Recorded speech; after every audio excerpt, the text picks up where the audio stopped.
My first thing was just how intimate it felt. And maybe that's why it was awkward. You know, the perspective was as if you were sitting at a table, they're blowing out candles, the smoke came at you. Yes. You felt like you were sitting with this family who you knew nothing about. And so I more just kind of took in, and just to let people know, the resolution of the camera specifically for the 3D photos and spatial videos is a little lower, right? But the 3D immersion is so good, the multiple depths and layers that you can see, it's forgivable from that standpoint. But I just felt it was just really intimate. So it's kind of like creepy to a point, but then I was like, this is freaking cool. Welcome to Geared Up. I'm Andrew Edwards, and today John Rettinger is out of commission, out of town, not showing up for work. So what I had to do was find two of the absolute best people who cover not just Apple, but technology on the whole. Two of the very best in the game. Mr. Brian Tong is here. First time for Brian Tong. How you doing? You're hyping me up. We got a lot to live up to if you're going to say that, Drew Dog. So I'm just being honest. I never lie to the listeners. I'll take it. And returning to the podcast, Mr. Dan Barbera, stepping in at the last minute. How are you doing? Good, man. How are you? I think I was just on like 2 episodes ago, literally. You were. But listen, John's not here. You're here. And it just so happens that the three of us saw each other literally a week ago at WWDC 2023. And the three of us were part of the select group to get our hands and eyes on the new Apple Vision Pro. So it just made sense to me that the three of us could come together and talk about it. And actually, I was on the Mac Rumors podcast, which is Dan's podcast, and you should subscribe if you haven't listened to that one. But when I was on your podcast, you hadn't yet seen the hardware. So we never had a conversation about your thoughts. It was really all mine. And then, of course, Brian here. Actually, Brian and I had the same time slot. So he and I were taking the golf cart through Apple Park, whizzing through Apple Park. I think our appointment was like at 7:30 p.m. or something like that. We got out by like 9 o'clock. Yeah. Then we both were leaving and we were like, just like excited like children on like Christmas Eve. It was incredible. So I figured we'd kick off the show with probably what most people want to know about, and that is the Apple Vision Pro headset. So to set the stage, Apple announced its first, what many people are calling AR headset, and what Apple is calling its first spatial computer, which probably makes a little more sense. And for lack of a better term, you put this thing on, and instead of being transported into a different world like you might with like a Meta Quest or something like that, another VR headset, you put it on and you're actually in the same world that you were already in. Nothing really changes until you turn it on and things are overlaid on top of your physical world, if that makes sense. And so let's kind of talk about the introduction. I want to get first each of you, your opinion before you even got to use it, just watching it be announced while we were live there. There's something that we got that the people at home didn't get, which is we got to hear the cheers, the clapping, the excitement, while people at home, you know, I didn't think about this till later, just got like a presentation that was kind of lacking all that. Yeah. How was it for you when you saw this thing announced? Brian. I was super intrigued right out of the gates. When I was watching the presentation, I can see how it doesn't translate well at home because, you know, we do trust Apple to a certain degree to show us, for the most part, exactly what we're going to get. But at the same time, we've never seen them release anything like this. So my brain was saying, how much of those were actually renders, like super clean renders, and how much of those were actually the experience? I thought the tech was off the charts. Everything they had said from a standpoint of the resolution and the image quality was off the charts. But I was excited. And also at the same time, I'm not one to get obsessed about the price. After I at least saw what they were delivering from a spec and announcement perspective, I'm like, well, whether you want to put down the money or not, if you look at the landscape, this is actually worth that price if you want to put it down. I didn't experience yet, so I just went in with kind of an even keel, like, this looks awesome, but I've got to see how good it looks. I've got to see how it feels. So I was cautiously optimistic from a standpoint of, I love the tech, but I just wasn't sure how much of what I saw is really what I was going to see at that moment. Did you feel like a heightened level of excitement, like a new Apple Watch, the new iPhone, like original iPhone rather? Did you feel that level of, oh my God, I'm witnessing something game changing? Not yet. I had to see it to believe it because we had seen so many VR, AR headsets already. I pretty much tried all of them except the Varjo, that high-end one on a PC. And I know what experiences those delivered. And I just couldn't say from what they showed me how much higher of a level experience would it be. So I was still going in pretty excited just because whenever Apple releases a new product, it's exciting from a standpoint they're entering a new market. But I was pretty okay, well, let's see what it's like. When I sent out messages on my social media, I was like, we'll see what it's like. And that's how I felt. How about you, Dan? So from a rumors perspective, I mean, we've been following this for well over a year. And so it was one of those products where we had a lot of information, but there were no physical image leaks of it at all. Just, a lot of specifications, and then there were a bunch of artist renders. And so in my mind, I'm looking at the concept artist renders and thinking this is going to be it. And honestly, the last few were pretty close, but I still had no idea what it was going to look like. So it was kind of refreshing to actually have a launch of something that even though we knew a lot of information, none of it was concrete. So we didn't know for sure what it was going to be. And then, hearing secondhand of what the experience was going to be seeing the actual renders, it was just cool to see something come to life like that and just be a totally new product. One product area that I'm not super into compared to some of the others. So it was nice to get excited about something that you don't use on a regular basis. And then we'll talk about the actual use of it. But I did see a lot of people online to emphasize the point that you guys brought up about not hearing the cheers or the groan when the price happened. Right. There was an audible groan. Huge. Yeah, because we've been talking price for 20, or it was around $29.99. And then we were thinking, is this going to be an Apple Watch thing where we thought the price point was going to be super high, and then it ended up being $7.99. Well, it ended up being more than the leaked price. So people kind of groaned at that. But I think a lot of people thought online, a lot of the comments that I got in videos were there's not a lot of excitement around this. People didn't seem that excited. And I'm what are you talking? Being there, a lot of people were cheering and were super excited about it. But you're right. They don't hear that. So they don't know what the firsthand look was when we were there and got to see the excitement. Yeah, for me, it was we all expected it, right? This was basically if Apple hadn't announced this headset at this event, it was to the point that it would be Apple that looked foolish and not everyone that was reporting that it would be happening, right? It was that's kind of how much it was expected.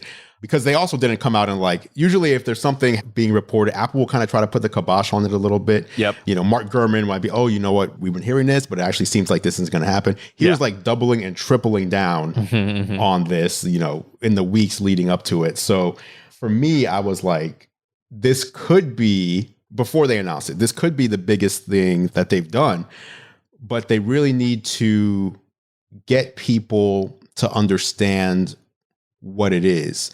And it's not even from the perspective of the Vision Pro in particular, but I've found that just VR in general, anything that involves putting a headset on, there's nothing that I can say with my words that will make someone understand what this experience is until they actually try it. And there's nothing you can show them on a 2D screen either that will really get the point. You have to put it on to really get it. And it's one of the few things that I feel are like that. So that was going to be their biggest test. When I saw the announcement, I felt excited to try it, but I didn't get the feeling of this is something I need to own and I would need to try it, kind of like what Brian was saying. So then we went and, after the keynote, we saw a few other things. Some people got to go see the Vision Pro right away. But like I said, my demo was that evening. Brian's was that evening. And I'll let Brian talk first. We were golf carting over there. They brought us to a building they built just for these demos. There were several little rooms on the side. So there's a kind of a holding area in the center and then a bunch of rooms on the sides that I assume were all similar. My room looked like a mock living room. It looked like just someone put together a living room. There's a couch, a couple chairs, a table, wall, some plants, and the Vision Pro sitting right in front of you. For me, what I remember most was they kind of talked me through the interface. Here's how you use it. And then they were like, and now go ahead and put it on. And when they said that, I felt super nervous. And the reason I felt nervous was the video that they showed was very impressive. The hype going from the past year to the past few months to the past few weeks to the past few days had grown to a fever pitch. I was worried that I was going to put it on and be underwhelmed. That was my worry. Like, they told me to put it on, and like I had to like gather myself for a moment and prepare myself that they wanted to make it look amazing in the video, but there's no way it could live up to what they showed. Then I put it on, and I was quickly and happily shown to be incorrect. But Brian, walk me through how it was for you when you went in there. I was instantly blown away. Just because the fidelity of what you'd see in that screen, we've never seen on any headset display before. Even if you aren't someone who's familiar or using that many headset displays, you probably thought, damn, this looks pretty clean. And then when you start moving your hand in front of your eyes, you realize that lag was pretty minimal. It felt one-to-one. We know that Apple's talked about the processing power to make it a 12 millisecond delay, which is far less than any other VR, at least consumer, let's say consumer VR headset that is out there right now. I think they're around like the high 70s or 80s. And so I instantly was like, I did the whole little look at your fingers and kind of twiddle them around. And I'm like, oh, they're twiddling real time. Even though it did, to let people know, it did look like, because you're looking through lenses, there's a subtle kind of like frost to it, just a little bit of frosted, not a lot, but just barely a little haze. But it's still more than forgivable because it looks so good.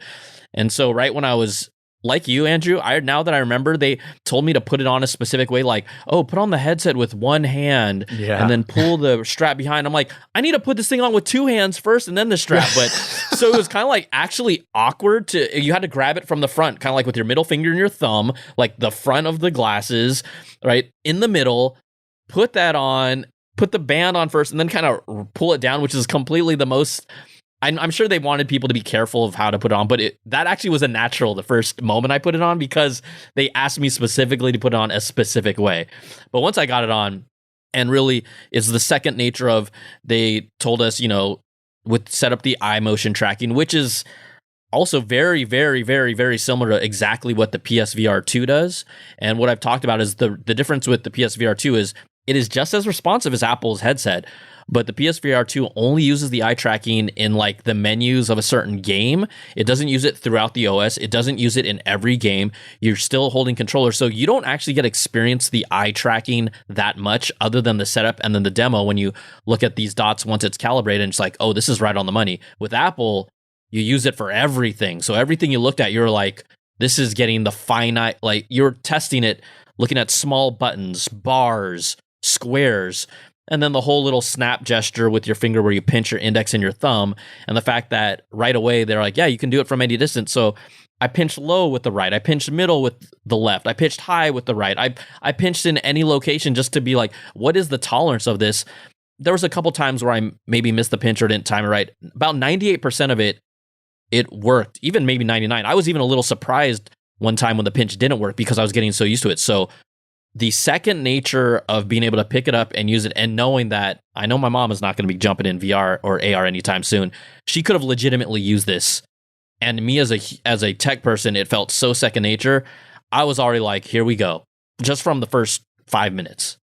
I found myself, even though they were like, hey, you don't need to pick your hand up. You can just tap, the first couple minutes, I kept like trying to reach out and like pinch at the apps on the home screen until I realized, but it didn't take long to get used to the interface for me. Dan, what about you? You went in there, they give you the spiel, then they tell you to put it on. How was it for you? Yeah, so I didn't get to go until the next day. Right. So I had already you had heard what people were saying. Yes. So I was worried about that because I was like, man, this is too hyped already. Am I not going to am I not going to feel the same way? And no, I felt exactly the same way. It didn't matter how many spoilers you guys gave me. It was just incredible. I was still going in there with high expectations and it still exceeded them, which was very surprising. I will say I did have a bit of a fit issue. So I could tell that when you get it in the right spot, it's amazing. The fidelity, like you said, Brian, there was a little bit of a small, and I don't think that's going to go away, but it was still infinitely better than any headset I've ever tried. And by the way, people have called me out in some cases. They're like, well, if you don't use VR or AR headsets a lot, how do you know what you're talking about? Well, first off, I'm in tech. It's not like I don't know about this. And the only ones I feel comfortable talking about are the ones I've owned, which has been a MetaQuest, but I've still tried almost all of them, whether it be for the same amount that I've tried Apple's headset or not. It doesn't matter because I can compare 30 minutes and say that in the 30 minutes that I've tried any other headset, this has already set expectations way above and beyond any other thing that I'm going to try out. So putting it on and getting it, it's the same experience for all of you guys. Like, it's amazing how accurate the eye tracking was. I was like you, and I was doing this the whole time and putting my hands up and trying to get it perfectly centered. And they're like, you can chill out. And I'm like, I don't know how to chill out right now. Like, my mind is blown. I feel like I need to be precise, but you just don't. And everything worked perfectly fine. And going back to the fit issue real quick, it's not Apple's fault because, well, at least not right now. I'm going to give them the benefit of the doubt because they said that they don't have all of the correct pieces. And so the whole ordering process is going to be more custom tailored to your fit and the dimensions that you're going to be doing once you do that face test. When they did the face test for me or the fit test, they kind of have a select amount of straps and things for you in the inserts. So I don't think that the fit was proper because of the limitations that they had. So I'm expecting it to be even better when I get our unit in the future, whenever that might be. So, I could tell that once it wanted to slouch down a little bit, but once I got it up and had it in the right spot, you could just tell that it's just so much better. And I'm still just thinking about last week with utter amazement. When I talk about it with people, I get buzzy again. I literally get giddy again. Yeah. The buzz has not worn off when I'm not doing anything and I don't think about it. But once I start talking about it with people that have tried it, it's like, this was one of the most, I've covered tech for whatever, now I'm guessing around or close to 20 years. This is the most memorable experience I've had using technology. It doesn't mean that everyone's going to buy it and it's going to take off, but that statement stands today. It stood right after I took that off. I'm like, I've never experienced anything like this. Yeah, I said the same thing. I said, I've been doing this full time for almost 18 years now. And it was the best experience I've ever had with a consumer electronics product. Best meaning most impressive, and the feeling that I got using it, it almost felt like once you put it on and you're in the interface, the tech part disappears. It's like you're just living a new type of life. This is just a new interface for going around and living. You're not pressing buttons, you're not tapping on a screen, you're just looking in the air and interacting with things that are in your field of view. So the best way to describe it, and it still doesn't do it justice, you just have to experience it, but the best way to describe it is go look at the renders and things that Apple used in its promos, and what you see there is exactly what you're going to get. It's not fabricated. In fact, we found out that from the talk show podcast when they said that they recorded the demos that they used for the promo to be that's from the headset itself. That's what you were seeing in the headset. And a lot of VR things that you see, a lot of the promotional items, it's just things that they made. And then, it might look like this, but it really doesn't. So that's the best way. Let's talk about some of these demos. So the first thing they had us do after getting acquainted with the home screen was open up the Photos app, right? So you open up the Photos app, then they had us choose a photo to look at or to bring to the forefront. And what was interesting to me, and also interesting during the setup, was not just what we were seeing and supposed to focus on, which was the photo, but during the home screen demo where you were doing the eye tracking, the lighting in the room changed. The lighting in the room went from whatever the normal color was to yellowish, and then it kind of dimmed. So it was almost like there was a smart bulb or smart lights in the room that someone else was controlling. But this is all happening in the headset. And then when you go into the Photos app and you choose one, the photo comes to the forefront and then the lighting in the room you're in is dimmed. And so it really puts the spotlight on the pictures that you're looking at. Now, for me, that was cool. I was actually more impressed by the background and what was happening in the room than the actual just looking at a photo floating in the air. But when they had us pull up the panorama photo, all of a sudden I was like, whoa. Like, I don't know that I've ever, panoramic photos have been around since iPhone 4, I think. I don't know that I've ever really gotten to see the details in any panorama photo I've taken. Like, you go to a concert or something, you take one, you go to go to a beach. But even if you have a Pro Max display today, like, it's such a thin strip of content that it's really hard. Even if you're pinching and zooming in, now you're like leaving all the sides off. And even if you look at it on your Mac in a Photos app, you're just not seeing. I've never seen any of my photos the way that photo looked when we expanded that picture. Like, you can like get up and like peek over and into the picture to see more. Like, that was crazy. I don't know how you guys felt about the Photos app, but that was the first thing that made me like go like, whoa, this is an experience I've never had before. Yeah, I mean, the photos, when we were first like going through some of the ones, I had the same experience where it's like, okay, this is cool. Panorama photos, I have never taken a panorama photo, like, besides testing that feature back in the day. What are you going to look at it for? You're right. There's not, looking it back on your phone is pointless. It doesn't do anything for me. This is where I would want to take panorama photos and actually want to look back at them and be like amazed, because you're right. I think I use the word immersion or immersiveness like 1,000 times in my description when going through the video. And that's just the best way to describe. You are immersed into anything that you are watching, whether it be your own photos or videos, or whether it be like content that is already created, videos, 3D. And we haven't even talked about the videos that come from the headset. That's where the true magic comes in. I don't know if you want to transition into that or not. Let Brian talk about the photos, but I mean, I think you guys said everything that I had. I think the biggest thing of the photos is when we looked at the gallery. I even told them this later. When it's using your eye tracking to look at a photo before you select and manipulate it. But the actual color change between looking at a photo was so light. It was just so subtle that it was actually kind of it wasn't as obvious. Like, the photo itself didn't like float out a little. It just kind of did a little lighter tint, but it was so subtle. I'm like, I said they need to just kind of amp up the difference a little bit more. But otherwise, it was a nice intro. It was more like for me using the UI, expanding a photo, playing around with it. Yep. So then we did get to try spatial. And so it should be said, by the way, that on the hardware itself, there's only 2 buttons. So you have the digital crown, which you press to bring up the home screen and to recenter things. Then the only other button on this device is meant to take photos and videos. So that's how important that feature is to this product. Now, that's not to say that, like we've seen the Apple Watch, the side button has changed its function, I don't know, 3 or 4 times between watchOS 1 and watchOS 10. So maybe this will change in the future, but it at least shows what Apple's thinking. And they're thinking, this feature is so important, we're going to have a dedicated, one of the 2 buttons on this device will be dedicated to this. And so it's spatial photos and spatial videos. And for me, this is where things kind of felt, I don't know, it was like mixed for me. It felt really cool. Like, looking at these things looked really cool. It looked like these were like wax statues or whatever. Like, you go to a wax museum, like these are right here, 3D in front of you. You can almost reach out and touch them. And during the video, it was even more impressive because it was like, they're right here. Like, I've never seen 3D like this, where it's like, it's right here in my face. It's right here. But I can hear them. I can see them, but they can't see me and they can't hear me. And I almost felt like I was a ghost.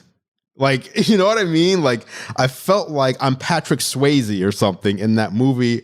I think it was called Ghost. It was called That movie where it's like, I can see you, I can hear you. You can't hear me, but I'm right here. Like, we're all together. Maybe it was because I didn't know any of these people. And like, if it was like a video of like my family or something like that, maybe it'd be different. But it was the first time where I felt like, I don't know if it's, I imagine if you are born today and you just grow up in a world where this is a thing, when you turn 12, 15 years old, this is just a thing, it's not going to be weird for you. But as someone who lived pre and then post this device, it felt kind of unsettling in a way. What did you guys think? My first thing was just how intimate it felt. And maybe that's why it was awkward. You know, the perspective was as if you were sitting at a table, they're blowing out candles, the smoke came at you. Yes. You felt like you were sitting with this family who you knew nothing about.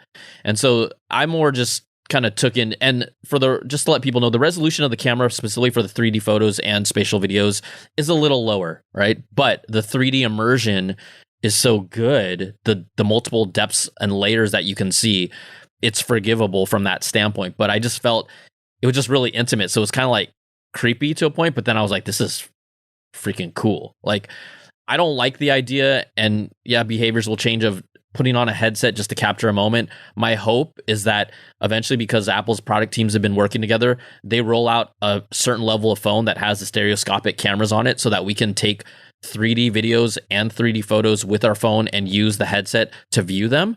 And also with the headset itself, you notice the spatial photos and videos, they were a square format. I even asked them about that. They're like, yeah, it's not a 16:9. It's not, a wider format. It's a very deliberate square based on the optics and what that is built in on the headset right now. So that's the only thing that takes you out of it. But the actual moment and the clip that you saw, you felt like you were hanging out with these people. In both instances, there's a fireplace and the birthday cake. So it was just really intimate. That's what I got from it. Yeah. Yeah, I got freaked out. I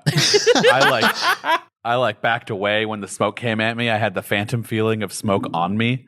I was like, yeah, I didn't get that with the butterfly, but I got it with the smoke. And I felt like it was just coming at me in my face. It was bad, but bad in like a good way. Like I was so like bad in like a Michael Jackson way. Yeah, like never experienced this kind of crazy way. Bad in a great way. I don't even know how that makes sense, but it does. It's just it's one of those feelings where you just like you can't shake it. Okay, then we went to multitasking, which was interesting. I mean, it wasn't the most impressive thing for me. We had the Photos app, we had Safari, and we had Messages, I believe. And I took the Photos app and I put it like on the ceiling and made it a little bit bigger. I made Messages larger. I put Safari over to the side. And for me, what was interesting was, and Brian, I'm actually interested to hear your thoughts on this because you seem to have the most VR experience out of all of us. For me, what was interesting here was no matter where I turned, how fast I turned, how I, tried to angle my head or anything, if I put a window somewhere, it stayed there. It did not move. It didn't slightly jiggle or anything like when I use like a Meta Quest or something like that. If I put something there, it was anchored there as if it was a physical product. Like if you have a TV, you have like an OLED TV or something, you put it somewhere on a TV stand, you don't turn around and then turn back around and your TV is like off by a couple inches. That doesn't happen. That is the feeling I got here, which impressed me a lot because that's never been something I've been used to with other VR devices. So I thought the multitasking was actually maybe the sleeper feature of it, because we know that Apple's really promoting this. Whenever I use the word augmented reality around them, they kept on correcting me and saying spatial computing, and we both would laugh. Because when Apple comes up with their own language, they never use the word metaverse. We never heard the word augmented reality. We never heard the word virtual reality. We heard spatial computing, right? And Apple Vision Pro. Those are the only words that they're used to describe it. So, being in an environment, you can even go look at videos online. There's an app that's been on VR headsets for a while called, I believe, Horizon Worlds. And the only reason I know a lot about it is because as VR has come up, a lot of companies have said, hey, check this out. Or I've even joined a Horizons World live session to show how productivity can be like. And in 10 seconds, Apple blew away anything that I'd ever seen from a work standpoint. The responsiveness, the fidelity of the text, completely understated, right? We're used to looking at headsets and seeing grainy text, pixelated text. This is highly rendered Screen text that looks smooth as butter. The movement of the windows is smooth as butter. We didn't get, again, Apple only showed us so much, but every time they showed me a new experience, my brain kept on saying like, wait, this has an M2 in it. What is possible, right? What could we actually do? I'm not saying I need to edit video in VR, in the Apple Vision Pro, but it has that fidelity that I could, right? I asked them, how many panels or windows does it support? They wouldn't say a number, but they basically alluded to, it's unlimited. Okay, well, there's going to be a limit somewhere, but more than anyone would humanly possibly set up. You look at this bar that you'll see sometimes in some of the demos and you stare at it, and that's the bar that allows you to then pinch and hold and then push it forward, backwards, move it side to side, place it in the room. I was like moving it really fast to see like, oh, would it break down? It was great, right? So we'll talk about the comfort and the fit a little bit more for each of us later, and Dan alluded to it. Would I like to try this? Maybe a little more, yes, but it's all about the comfort for me to be able to use this more than 20 to 30 minutes. And that's my biggest concern, but the multitasking, but really the workstation, that wasn't the sexiest, but I think it was the sleeper, because if anything, other than entertainment, if you're going to pay the price of a computer, you hopefully will be using this like a computer to a certain degree. So I think there's big potential there. Right. That was the section that showed us that this is a computer. This isn't. And they didn't really show that much to us, right? They just had us pin 3 apps, right, look at it, just see how it creates a spatial, but we did not work with apps, right? I was looking at messages, I was doing all the scrolling, tapping on things just to see like, oh, it is working, but we didn't get much time to actually try to treat this like your computer. Go just have fun in the sandbox. We didn't get to do that. On the spatial computing front, I do think it's interesting. Someone left a comment on my video because I was referring to it as AR. And they said, this is not AR. This is really VR, because you're not looking at the real world. You're looking at a video feed of the real world. So yeah, but when you put the headset on, you're looking at screens. Well, AR would be, the dream is you put on a pair of glasses that are clear. You're not looking at it. You're just looking at the real world, right? So Apple is overlaying things on a video feed, which is what allows some of these things to do. And that made me also realize there's going to be things that the Vision Pro can do that AR cannot do.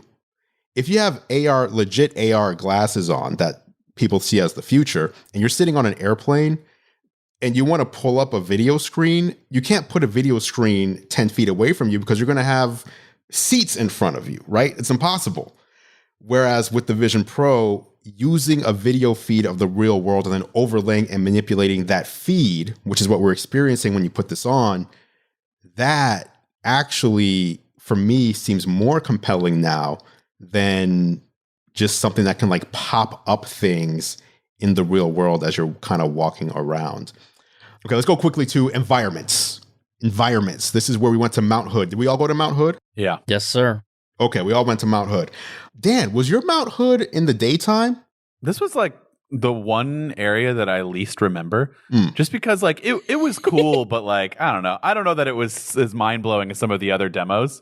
But yeah, I believe it was daytime for me. It was like a 4 p.m., 5 p.m. type feeling. Yeah. Like the sun was kind of like coming down a little bit. Yeah, almost. Well, I was asking because I'm wondering if the lighting in that environment like kind of matched up with the time of day that you're experiencing it. Because mine was like nighttime. Oh. And we were in there at nighttime. So it was like the sun had already set. It was dark in my Mount Hood. No, mine seemed kind of daytime. Okay, maybe there's something to that, to my theory then.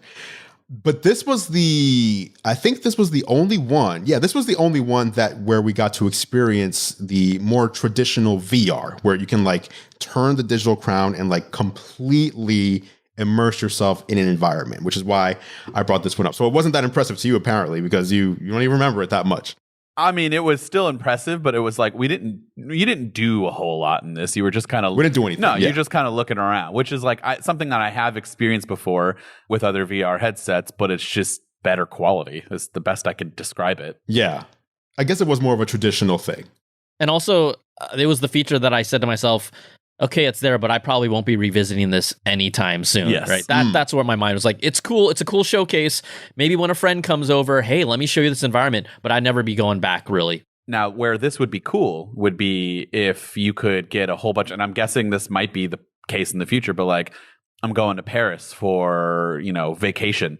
I want to see what it's like firsthand and like get familiar with my surroundings. That's where it really becomes like useful to where you could use it more. But yeah, I mean, I don't know that I'm going to be deliberately wanting to go and see all of these environments for fun. I think I'd rather do some of the other things instead. Fair enough. Fair enough.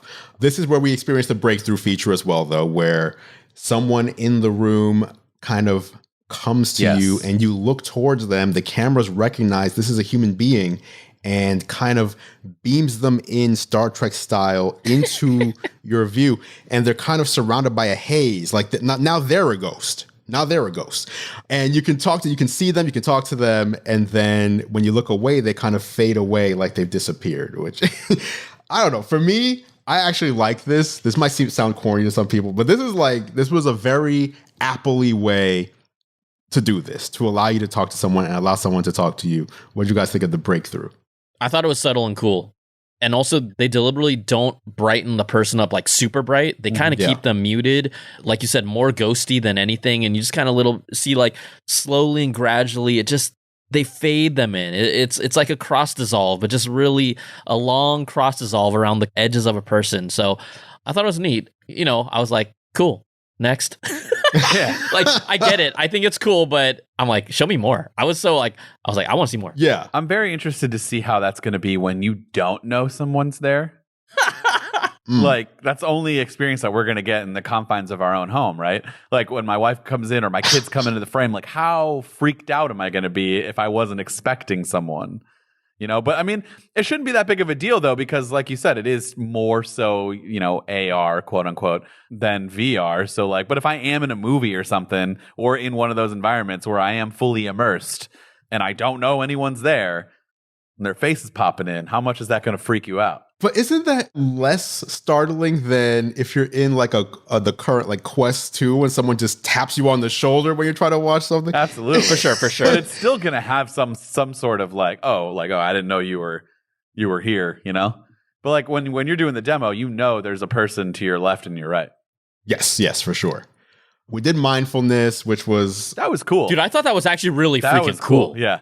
I loved it because the way those leaves were, or whatever they were, just flying towards you. The lights dim, everything came at you. It actually put me in I told them like, oh, if I'm like, don't play this any longer. It's actually relaxing me. Like I felt it. Honestly, I was like, I would totally use this. If I was alone, I probably would have been even more relaxed. Like knowing that they were there, I couldn't feel like I could let myself go. But I could totally understand how that could be a pretty popular. Did you guys see the Good Morning America thing with Robin Roberts, right? I didn't watch it yet. She's, by the way, the only person that we have seen wear the headset that's not in the promo videos. A footage person. Yeah. Oh, yeah. Yeah. Oh, She's right. the only person, which, by the way, Andrew, I do, if you have time, I do want to talk about this whole theory of people have on Twitter about Tim Cook's not wearing the headset. Why is he? Yeah, for sure. But no, she loved that. Like, I think she's super into like meditation and things. Not something that I do on a regular basis, but like for someone who does it apparently a lot, she said that was the best thing that she could experience in the headset. And you experience some crazy things, but she like loved that feature. And I could see it. I'm not a big meditation person, but I think I could do it on a regular basis with that. It was cool. It was really cool. I liked it. It was just strange for me having, like Dan said, having two people like right there while I'm trying to meditate. That makes sense. Yeah. That makes sense. A little weird. FaceTime, for me, a little dystopian. The eyes and the mouth looked okay, but just the face not moving normally kind of threw me off a little bit. They have time. They have like, I don't know, 8-9 months to dial that in. I hope they do. I hope it's not the finished product for FaceTime. But you know what? Here's the thing. When I experienced it, I was first like, that's not a real person, but it is kind of like a real person, but it's not a real person. So I was kind of obsessed about that whole idea that it was freaking me out. And what I did is, as they were doing the presentation, I just decided to let my mind go and just be like, all right, let's not freak out about this person as much. And oddly enough, it actually became more normal looking to me because I wasn't like so fixated. The skin tones obviously look more digital, but the detail around the eyes and the cheeks and all that stuff, I was like, what? I think it freaked me out because it looked better than I thought it would. It didn't look too bad. I mean, the hands, I don't know if you saw this, but you know how we do that? We forgot to talk about, we do a hand scan where we hold our palms out.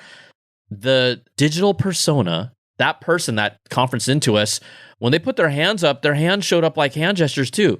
Not many people I talked to had that happen, but I was like, whoa, like you normally are used to seeing like a VR head and shoulders and nothing else. Yeah. All of a sudden her hands came up. I was like, whoa, your hands. And they said, I did not see that. I didn't get hands either.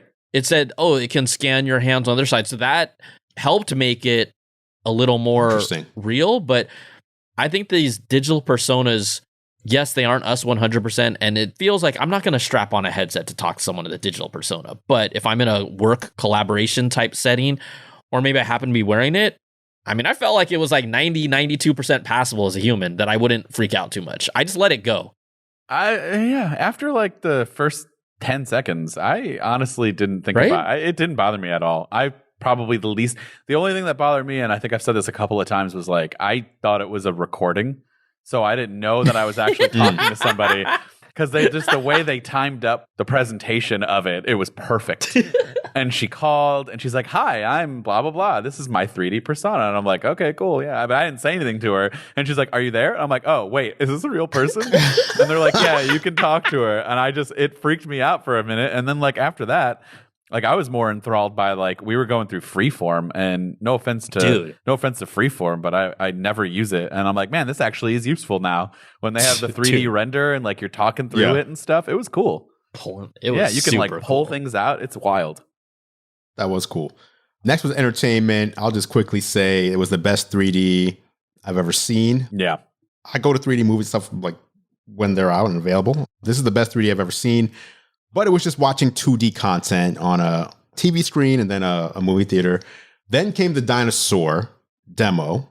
Wait, you got to see Avatar, right? The Avatar demo. Avatar was 3D. Yeah, I saw Avatar, yes. Okay. Avatar 3D, but I'm saying it was the best 3D I've ever seen. It was very impressive.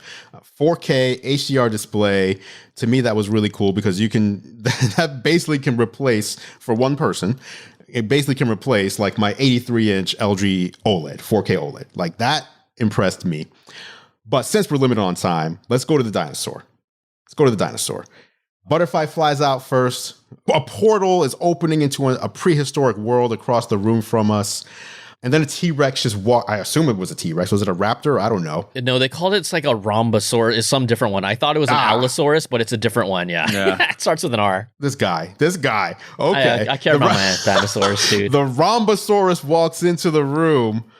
And this is where the fidelity really impressed me. Like, reading text is cool, but when you walk up to a character like that and the screen door effect is not there and the pixels aren't there and the polygons aren't there, it just looks like a thing is in the room. And then it starts looking at you and like interacting with you. That to me was like, man, because you can do similar demos on other VR headsets, but when you get close to something like that, it's like the fidelity just takes you out of the experience for me. It reminds me that this is not real. And that was not happening here. And remember, we got to walk up to it. It wasn't like we were sitting down on this. So this is the one where they let us walk around the room. So yeah. Mm-hmm. Dan, I want your thoughts on that because I kind of want to talk about another thing from the entertainment standpoint, but your dino experience. Yeah. So Andrew already told me about the dino experience and the butterfly, which is why I think I didn't get the whole feeling. So the way it first starts is like the hole opens up and a butterfly flies out. They tell you to put your finger out, and the butterfly literally lands on your finger. And then it does a pretty good job of sticking with your finger. You can move your hands around. But like a lot of people got that phantom feeling of the butterfly landing. It did not work for me, but it doesn't mean that it was any less cool. And then the dinosaur came, and that was just insane. Like, it's coming up to me, it's sniffing me, it's doing all these things. It's like, I legitimately thought for a second there was a dinosaur. I tried to pet it. It didn't work out. But it's just wild. It was a good one to end on because it makes you think like, okay, yeah, this is a practical thing, but also you can do so much more than your mind could possibly imagine. So it's cool. Like, that's just the best way I can describe it. It was really cool. Yeah, I mean, that was a cool demo. It's one of those things also, though, where we've seen a lot of VR demos where you experience once. It's not like you're going to go back and visit that, but it definitely showed us, the potential of the fidelity of how good, right, it looked and felt. I do want to touch back really quick on the entertainment because I know you talked about 3D video. Apple showed us Apple Immersive Video. Okay, so this is their this clearly is their video platform, proprietary platform for this. Now, there's been a lot of reporting on it, Dan's team and others, about Apple acquiring NextVR about 3 or 4 years ago. And people don't know about NextVR. It was a platform that was way ahead of its time, but it was doing 360 3D VR experiences, whether it's concerts, sporting events. They had partnerships with the NBA. I checked out NBA VR games, but the biggest issue was the fidelity wasn't there. They were using 1080p cameras, even in their early days, 720p. Also, there was no such thing as spatial audio when they were in the game. They showed us a montage of maybe around 10 different experiences ranging from nature to concerts to sporting events. It was clearly NextVR's technology or the fruits of that acquisition. I asked Apple about it and I said, hey, is this the NextVR tech now rolled in here? And the guy did this long eye close because I kind of know him. And he opened his eyes and he said, these are using Apple's proprietary cameras. And we both started laughing. But when you look at this, people have already told me they're using Apple's cameras currently on the Taylor Swift Eras concert tour to capture it. They're also, the fact that people that aren't familiar with it, when NextVR was doing their sports games, you could change camera angles. There were like 5 or 6 camera angles that you could change real time during the game. So Apple has the MLS right now. You got to imagine they're going to at least play around with the MLS license and use that as kind of the testing ground. But all these immersive experiences, concerts, sporting events, we're way down the line before we start really seeing this stuff. But that's one of those sweet things that is going to deliver an experience that no one else can have. Apple has the partnerships. Apple has the content.